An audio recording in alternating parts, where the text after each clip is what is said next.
사천 우주항공 복합도시 건설 준비단이 출범하면서 우주항공청 기반 구축에 속도가 붙고 있습니다. 사천시는 세계적으로 유명한 우주항공 도시 툴루즈를 벤치마킹할 예정인데 사천과 툴루즈 어떤 점이 닮았고 또 어떤 점을 배워 나가야 할지 살펴봅니다.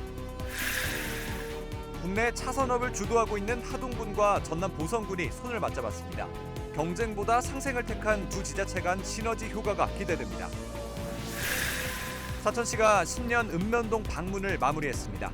올해는 시장이 직접 전 읍면동 주요 사업을 주제로 맞춤형 프레젠테이션에 나서면서 주목도를 높였습니다. 이영춘 진주상공회의소 회장의 임기가 오는 3월로 다가오면서 지역 경제계에선 차기 회장에 대한 관심이 높아지고 있습니다. 현 회장이 재선 불출마 의사를 표명한 상황에서 현재 거론되고 있는 차기 회장 후보군들을 백원 기자와 살펴봅니다. 이순신 3부작 노량 죽음의 바다가 극장가에서 화제입니다.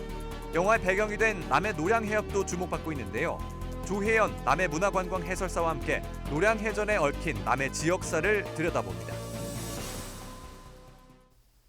시청자 여러분 안녕하십니까? LCCS 뉴스인타임 시작합니다.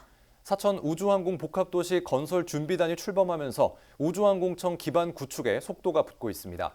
사천시는 전 세계적으로 유명한 우주항공 도시 툴루즈를 벤치마킹할 예정인데요. 사천과 툴루즈, 어떤 점이 닮았고 또 어떤 점을 배워나갈지 살펴봅니다. 허준원 기자입니다.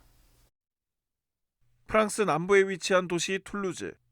항공기 제조사인 에어버스 본사가 있는 곳으로 유럽의 대표적인 우주항공 산업 중심지입니다. 지난해 경남도와 사천시가 우주연구 개발과 교류 등 협력을 위해 툴루즈를 찾기도 했습니다. 사천시는 현재 추진 중인 우주항공 복합도시의 롤모델로 툴루즈를 꼽고 있습니다. 두 도시 사이에 환경적으로 유사한 점이 많다는 이유에서입니다. 양 지역 모두 우주항공 산업이 경제의 한 축을 맡고 있는 데다 카이와 에어버스라는 항공기 완제기 회사들이 자리 잡고 있습니다. 또 툴루즈는 지역 내 4개 종합대학과 10개의 공과대학을 갖고 있어 이를 통해 전문 인력을 양성하는 데 사천시의 경우 인근의 경상국립대가 글로컬 대학에 선정되면서 같은 역할을 수행해 줄 것으로 기대하고 있습니다.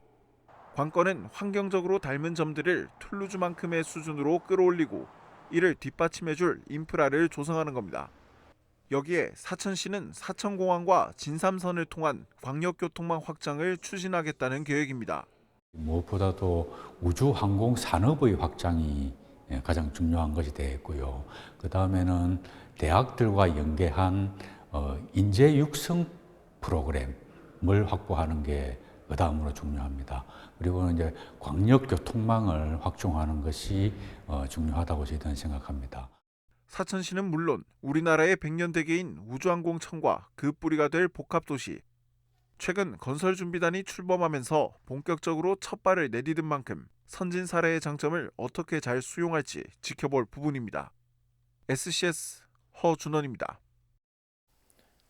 진주시가 농림축산식품부로부터 지역 단위 식량산업 종합 계획을 최종 승인받았습니다. 이번 승인으로 진주시는 오는 2028년까지 5년간 고품질 쌀 유통 활성화와 식량작물 공동 경영체 육성, 가루쌀 생산단지 등 식량산업 분야의 국비 지원 사업 신청 자격을 획득했습니다. 시는 진주시 농협쌀조합 공동사업법인을 중심으로 쌀 산업을 통합 관리하고 가루쌀과 콩, 밀 등 규모화, 직접화 가능 품목의 기초 생산자 조직을 육성할 방침입니다. 또 원예 작물 중심으로 추진 중인 진주시 농산물 공동 브랜드 진주 드림을 식량 작물 분야로 확대 추진한다는 계획입니다. 경남도가 하수도 맨홀 인명사고를 막기 위한 대책 마련에 나섭니다. 이번 종합대책에서는 맨홀 사고를 질식과 추락, 솟구침과 꺼짐 4개로 분류해 세부 추진 과제를 마련했습니다. 경남도는 맨홀 뚜껑 교체와 하수관로 확충과 정비, 도시 침수 대응시설 설치 등을 추진한다는 계획입니다. 한편 지난해 경남에선 하수도 맨홀 작업자 4명이 질식 또는 추락해 사망하고 폭우로 솟구친 맨홀 뚜껑이 시내버스 바닥을 뚫고 올라온 사고가 발생한 바 있습니다. 사천시의 신년 읍면동 방문이 17일 마무리됐습니다. 사천시정에 대한 지역민의 의견을 듣고 올해 사천시가 계획하고 있는 지역발전 방안을 공유했는데요.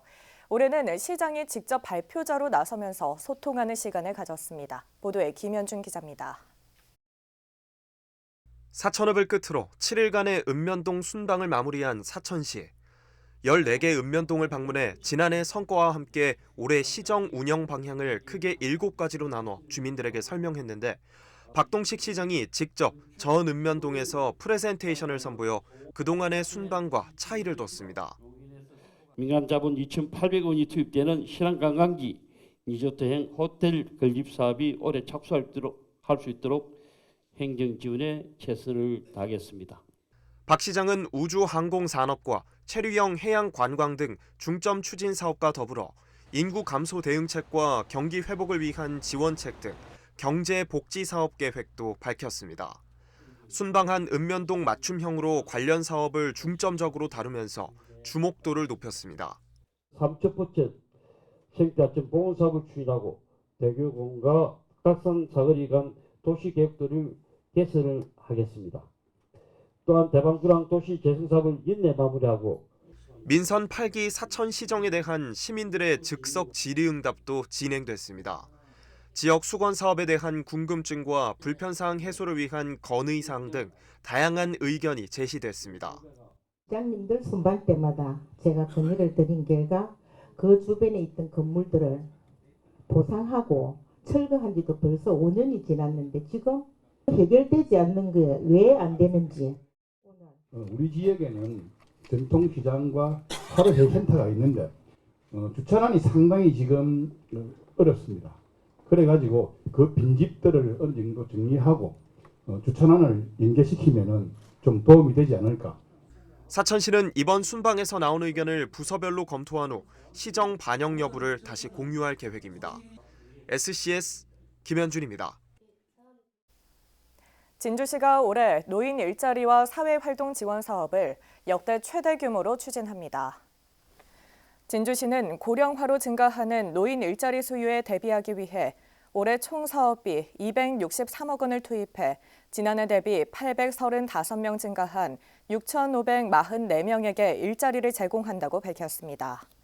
주요 사업은 지역사회 환경 개선 봉사를 포함한 공익활동형 일자리 4,800명, 보육시설 도우미를 비롯한 사회서비스형 일자리 860명 등입니다. 함양군이 올해 빈집 리모델링 사업에 장기 임대 7동을 선정합니다. 빈집 리모델링 지원 사업은 빈집 소유자가 함양 전입 귀농인에게 최대 5년간 주변 시세의 반값으로 임대하는 사업이며 올해는 빈집당 최대 2,800만 원이 지원됩니다. 빈집 리모델링은 창호와 도배, 장판, 방수, 단열 등 포괄적인 주택 개보수 공사로 진행됩니다.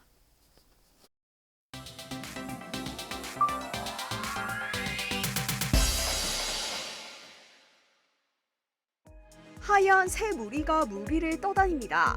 백조로 불리는 겨울 철새, 곤입니다. 올겨울에도 곤이떼가 남강을 찾아와 머물고 있는데요. 진주시 공식 SNS에는 남강에 곤이와 청둥오리 같은 철새들이 많이 왔다는 소식이 전해졌습니다.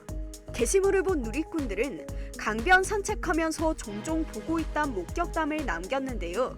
백조 무리가 예쁘단 댓글도 있었습니다. 진주해안 커뮤니티에 올라온 글입니다. 버스 정류장에 서 있던 글쓴이를 시내버스가 그냥 지나쳤다는 내용인데요. 무슨 노선이었는지 언급하며 지나친 이유를 궁금해했습니다. 게시물을 접한 누리꾼들은 비슷한 경험담을 공유했는데요. 손을 번쩍 들거나 앞으로 나와서 타겠다는 의지를 보여줘야 태워주더란 댓글도 많았습니다. 남해는 관광객도 많지만 낚시객들도 많이 찾는 곳입니다. 그런데 최근 지역 커뮤니티에 불법 조업을 단속해달란 글이 올라왔는데요. 가을과 겨울 감성돔 시즌만 되면 속칭 뻥치기로 불리는 불법 조업이 등장해 다른 낚시객들에게 피해를 준다는 겁니다. 글쓴이는 이미 해경과 남해군에 도움을 요청해봤지만 달라지는 게 없었다면서 군수에게 단속을 당부했는데요. 글을 접한 누리꾼들도 단속이 꼭 필요하다며 적극적인 행정을 기대했습니다. 오늘 SNS 조서입니다. 박수룡 국민의힘 진주시 1 국회의원 예비후보가 17일 출마를 선언했습니다. 박예비 후보는 이날 기자회견을 열고 대한민국이 글로벌 선진국으로 발돋움하는 데 기여하기 위해 비장한 심정으로 단상에 올랐다며 인재가 넘쳐나고 우곡충절의 도시인 진주의 미래 성장 발전을 위해 나설 것이라고 밝혔습니다. 박예비 후보는 진주 금산지구의 국제공항 건설 추진과 진주성 외성 복원, 경상국립대 한의대 유치, 서부경남과 호남시군이 합친 지리도 신설 등을 주요 추진 계획으로 꼽았습니다. 한성대학교 행정학과 박사과정 중인 박예비 후보는 국민의힘 중앙당 중앙위원회 지도위원과 제20대 대선 윤석열 후보, 중앙선거대책위 동서화합위 정무본부장을 지냈으며 주식회사 고려본지와 하빌코리아 대표이사를 맡고 있습니다. 진주시 장애인체육회가 지난 16일 진주시 장애인 문화체육센터에서 제120차 이사회를 열었습니다. 회장과 부회장, 이사 등 40여 명이 참석한 이번 이사회에서는 올해 사업 계획과 세입 세출 예산에 대한 심의가 이뤄졌습니다. 지난 2019년 출범된 진주시 장애인체육회는 장애인의 생활체육 활동을 활성화하고 장애인의 건강 증진과 통합사회 가치 실현을 목표로 하고 있습니다.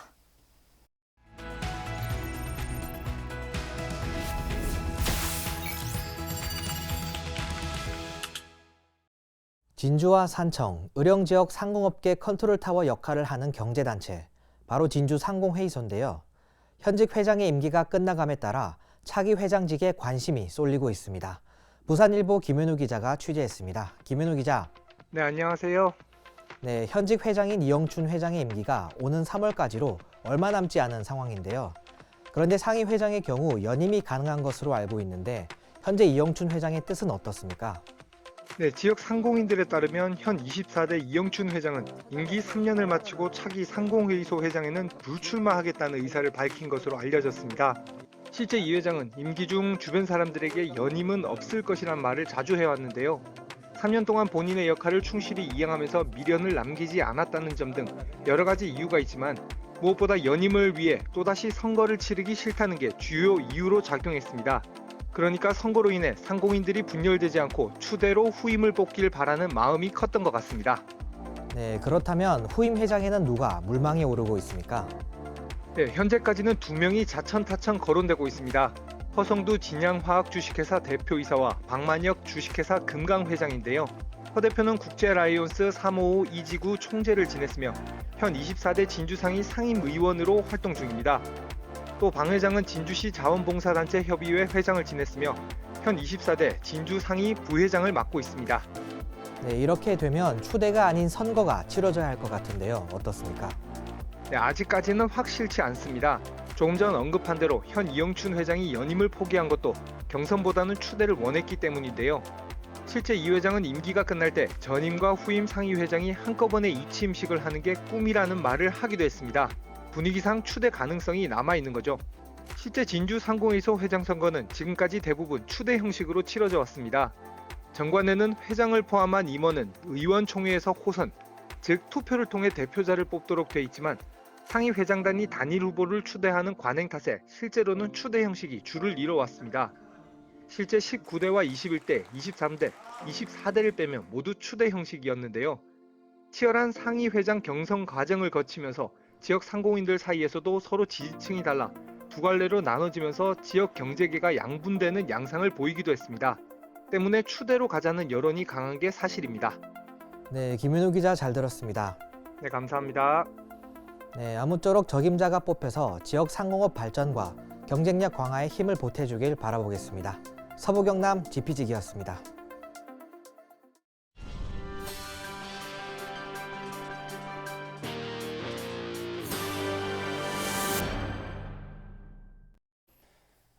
우리나라 차 산업을 주도하고 있는 하동군과 전남 보선군이 손을 맞잡았습니다. 차 산업 발전과 차 문화 부흥을 도모하기 위해 자매 결연을 맺은 건데요. 경쟁보다 상생을 택한 두 지자체의 시너지 효과가 기대됩니다. 보도에 김상엽 기자입니다. 우리나라 차 역사가 시작된 곳이자 1200년 전부터 이어져 온 전통의 야생차 재배로 세계 중요 농업유산 인증을 받기도 한 하동군. 그리고 녹차 수도라는 슬로건을 달고 전국 총 생산량 40%가량의 녹차를 생산하는 전남 보선군. 대한민국을 대표하는 녹차 도시인 두 지자체가 한국 차 산업 발전을 위해 손을 맞잡았습니다. 17일 하동군수를 비롯한 관계자들이 보성군청을 찾아 차 산업 발전과 차 문화 부흥을 위한 자매결연 회박식을 맺었습니다. 우리 대한민국 차를 이끌어가는 이 하동군과 보성군과 하동군이 이렇게 자매결연을 맺고 이제 경쟁 관계가 아닌 상호 협력 관계로 대한민국 차를 선도해 나갈 양 지자체는 이번 회박 체결을 계기로 차 관련 정책과 차 산업, 문화는 물론 문화예술, 체육 행사 등 다양한 교류 활동을 이어나가기로 했습니다.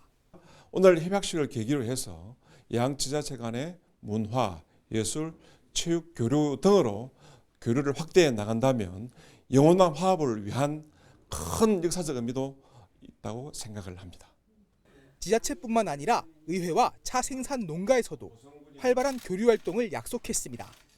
매년 철마다 보성과 하동은 한마음으로 만나서 우리 차 산업의 세계화를 위해서 노력했으면 좋겠습니다. 이날 회박식과 함께 양 군수는 보성에 위치한 대규모 녹차밭을 방문했습니다. 보성 녹차를 함께 마시고 차밭을 둘러본 두 군수, 차 관련 연계 상품 개발과 함께 전통차를 활용한 대중화에도 나선다는 방침입니다. 녹차라는 공통점을 가지고 하나로 뭉친 하동군과 보성군. 경쟁보단 상생을 택한 두 지자체의 협력으로 차 산업과 문화 발전에 대한 기대감이 커지고 있습니다. SCS 김상엽입니다. 지난해 하동군의 귀농 귀촌 인구가 전년보다 절반 가까이 증가한 것으로 나타났습니다. 하동군에 따르면 지난해 귀농 귀촌 인구는 1,652명으로 지난 2022년보다 47% 증가했습니다. 한편 군은 귀농 귀촌 인구 유입 촉진을 위해 사업 대상 확대 및 연령 상향 조정, 1인 세대 지원 등의 정책을 추진하고 있습니다. 함양군 자원봉사센터가 17일 폐자원 수집 어르신들의 안전과 자활을 위한 사랑의 리어카 전달식을 가졌습니다. 이날 전달식에선 지역의 폐자원 수집 대상 가구에 일반 리어카보다 가볍고 경광등, 브레이크, 경적벨 등 안전장치가 갖춰진 사랑의 리어카 4대와 안전조끼, 생필품 등이 전달됐습니다. 한편 사랑의 리어카 사업은 경남도 자원봉사센터가 제안하고 한화 에어로스페이스의 재능 기부를 통해 지난 2014년부터 지속 중인 사회 공헌 활동입니다.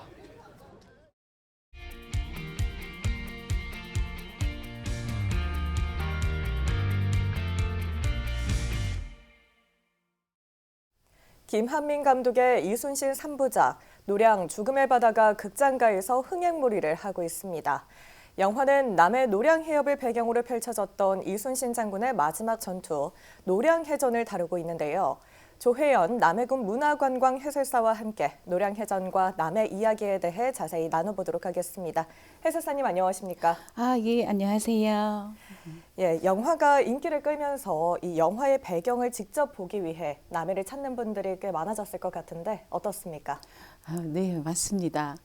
지난해 연말부터 이순신 순국공원을 찾는 분들이 제법 많아졌습니다.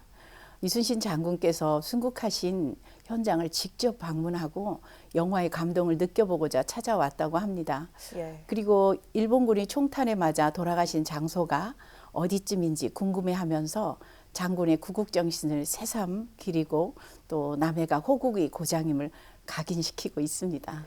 네, 그렇군요. 이미 많은 분들이 알고 계시겠지만 이왕 해설사님이 나오신 만큼 이 노량해전 전개 과정 간략하게 한번 풀어주시죠.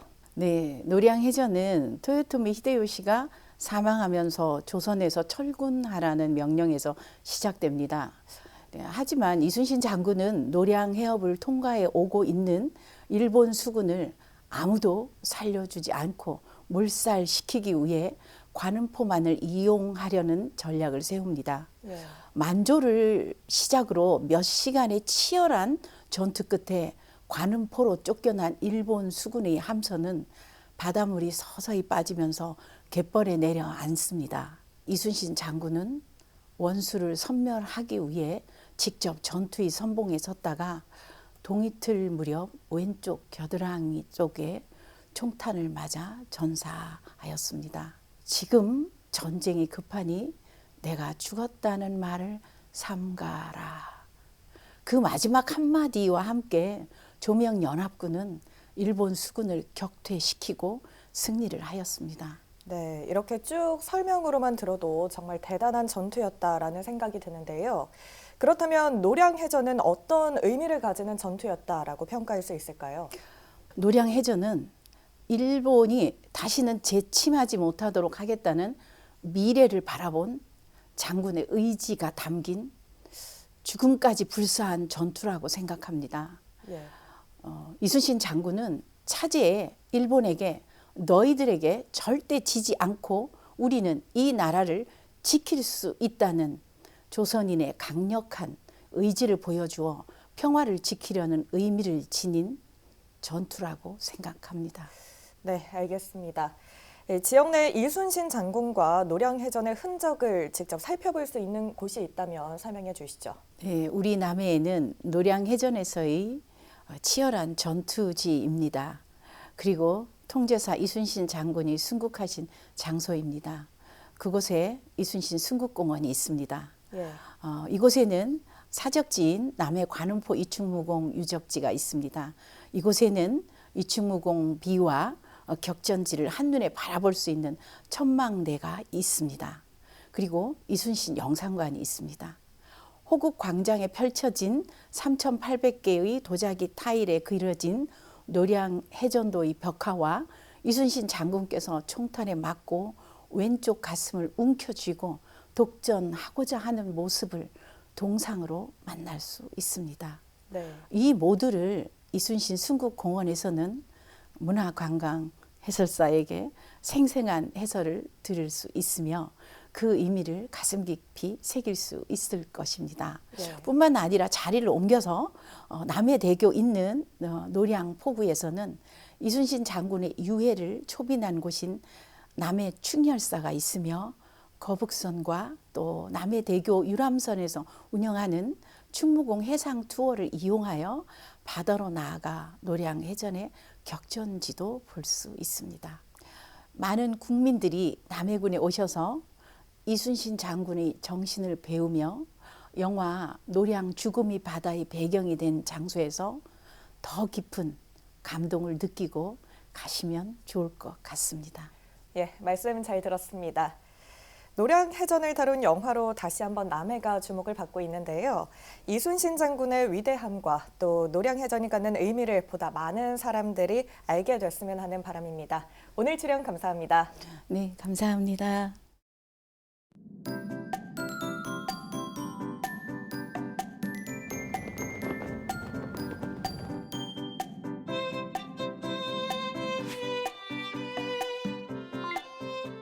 키워드로 보는 생활 날씨입니다. 추위는 잠시 물러나고 비구름대가 몰려오겠습니다. 목요일에는 서부 경남 전역에서 종일 눈 또는 비가 내리겠으니까요. 외출하실 때 우산을 꼭 챙기셔야겠습니다. 한편 아침 기온이 훌쩍 올라 난방지수는 낮게 나타나겠습니다. 이어서 자세한 지역별 날씨 살펴보겠습니다. 종일 강수 소식이 있는 가운데 서부 내륙의 높은 산지를 중심으로는 눈이 내리는 곳이 있겠습니다. 아침 기온은 전날보다 8도에서 9도가량 높게 출발하겠는데요. 진주 5도, 남해 9도로 출발해 한낮에는 11도에서 14도 분포 보이겠습니다. 전국 날씨입니다. 중부지방은 오후 무렵 비가 잦아들겠고요. 남부지방은 종일 눈 또는 비가 오락가락 내리겠습니다. 아침 기온은 서울 2도, 세종 3도로 출발하겠고 광주의 한낮 최고 기온은 11도 예상됩니다. 남해동부 앞바다도 종일 비가 내리겠는데요. 오전까지 물결은 잔잔하겠고 바람은 약간 강하게 불겠습니다. 이어서 삼천포 기준 조석표 살펴보겠습니다. 물때는 조금, 만조 시각은 오후 2시 9분, 간조 시각은 저녁 8시 33분 예상됩니다. 사천공항 날씨 정보입니다. 목요일 오전 9시 기준 비가 내리겠는데요. 우리 지역에서 서울 김포로 가는 첫 번째 항공편은 오전 10시 55분 예정돼 있습니다. 자세한 내용은 사천공항 홈페이지에서 확인하시기 바랍니다. 이어서 삼천포 여객 운항 정보입니다. 목요일 삼천포에서 제주도로 가는 배는 밤 11시 30분에 출발하겠습니다. 주간 날씨입니다. 남은 한 주 동안 큰 추위는 없겠는데요. 비는 금요일 오후 잦아들었다가 일요일 오전까지 다시 이어질 예정입니다. 지금까지 기상정보였습니다. 저희가 준비한 소식은 여기까지입니다. 시청해주신 여러분 고맙습니다.